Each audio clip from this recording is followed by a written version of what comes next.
Kriminal, substantial evidence lang daw ang kailangan ng NAPOLCOM dito sa kasong administratibo para mapatalsik sa serbisyo ang mga pulis na itinuturong sangkot dito sa kaso. Kung wala naman daw lulutang na complainant, tuloy pa rin daw ang investigasyon. Kay alias Totoy, kung nakikinig siya ngayong araw na ito, na sana i-file mo sa amin ang iyong complaint affidavit para may magawa tayo aksyon dun sa iyong sumbong na may mga pulis na involved dito. Sasagawa na ng sarili nilang investigasyon ang National Police Commission kaugnay sa pagdadawit sa ilang pulis sa kaso ng pagpatay sa higit 100 sabungero.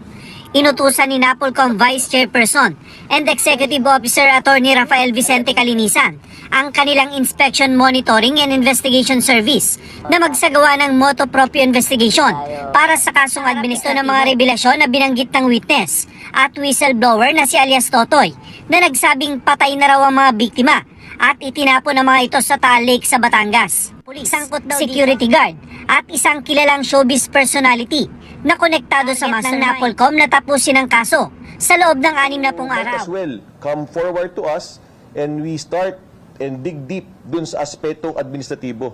Kailangan na bang matanggal, masuspend, o kaya ma-demote itong mga pulis na ito? Are they fit to remain in their positions? Sila ba'y inosente sa mga kasong binabato ni alias Totoy? Yun ay mga tanong na dapat natin... Hindi lulutang si alias Totoy.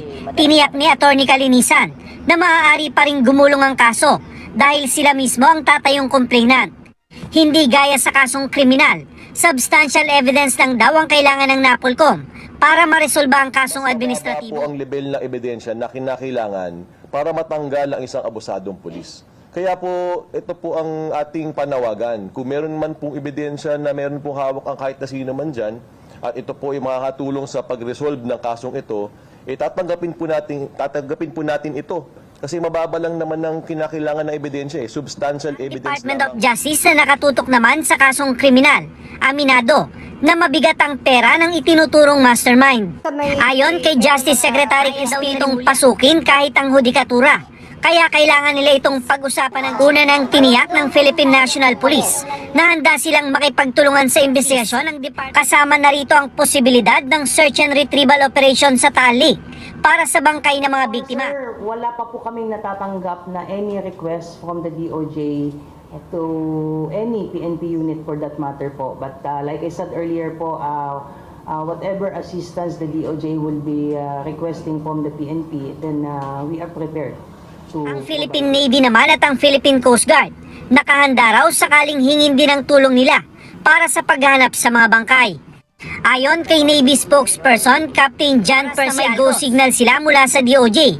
Agad nilang ide-deploy ang mga technical divers mula sa Naval Special Operations Command. May 6 na pong technical divers daw na maaaring tumulong sa operasyon. PCG spokesperson Captain Noemi Giraw Kayabyab, bagaman wala pa silang natatanggap na request mula sa DOJ, tuloy-tuloy daw ang isinasagawa nilang seaborne patrol sa Taal Lake. Ang nakikita nilang challenge ng lawa na aabot daw sa 174 meters. Sa mga pulis na idinadawit sa kaso na lumutang at makipagtulungan dito sa ginagawa nilang investigasyon. Tiniyak ni Attorney Calinisan na pakikinggan nila yung panig ng mga pulis dahil patas naman daw itong ginagawa nilang investigasyon.